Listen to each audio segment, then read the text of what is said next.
and Iran. Netanyahu addresses Iran deal at Mimuna celebrations.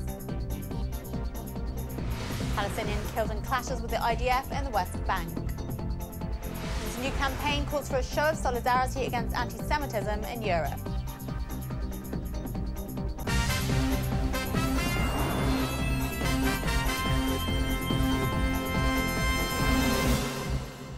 Shalom and welcome to the Jerusalem Post News. Here are the top stories for April 12th.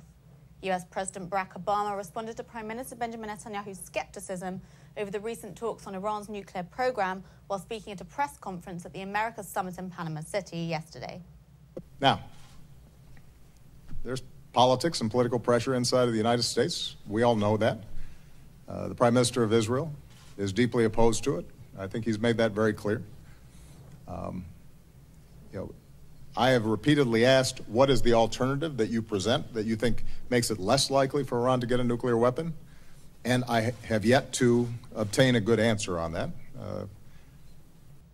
Obama's comments came following a meeting with Cuban President Raul Castro in the highest level talks between the two countries in nearly 60 years, in which the two men agreed to push ahead on improving relations after decades of hostility.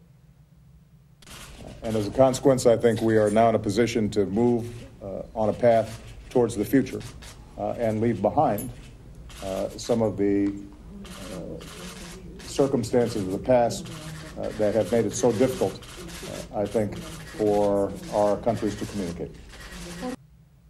The subject of Iran's nuclear program also featured at Netanyahu's Mimuna last night in celebrations marking the end of Passover. אבל אני מאמין באמת ובתמים שאנחנו מדברים גם על ביטחון העולם. אסור שמדינת הטרור המסוכנת ביותר בעולם תקבל לידיה את הנשק המסוכן ביותר בעולם. ועל כן אנחנו מחויבים לנסות למנוע הסכם רע ולהחליפו בהסכם טוב. A Palestinian was killed during a clash with the IDF near the West Bank town of Beit Umar on Friday, according to Palestinian reports. According to one report received by the IDF's Regional Coordination and Liaison Administration, the Palestinian was killed by an IDF bullet in the course of a violent clash which erupted during a funeral. IDF sources said a funeral procession for a former Palestinian prisoner who died of natural causes erupted into a large-scale clash with some 700 rioters hurling rocks and firebombs at army units in the area. According to Palestinians, the casualty was the cousin of the former inmate.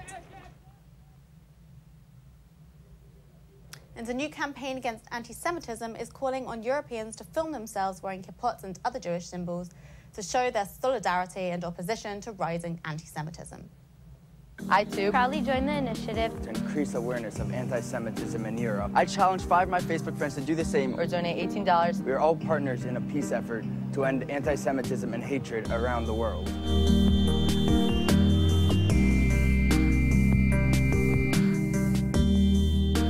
Anti-Semitism is rearing its head once again in Europe. Innocent European Jews, our fellow countrymen, live with constant anxiety and fear at what tomorrow may bring. In a proud continent where freedom of religion is taken for granted, Jews are frightened of walking through capital cities dressed in traditional attire, lest they suffer an outpouring of verbal and often physical abuse.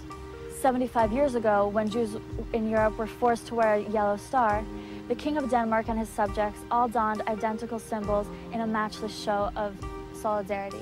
Today, in its ongoing effort to promote peace and fight anti-Semitism, the European Jewish Association is following Denmark's example and launching a viral campaign to put an end to the baseless hatred and abuse of innocence.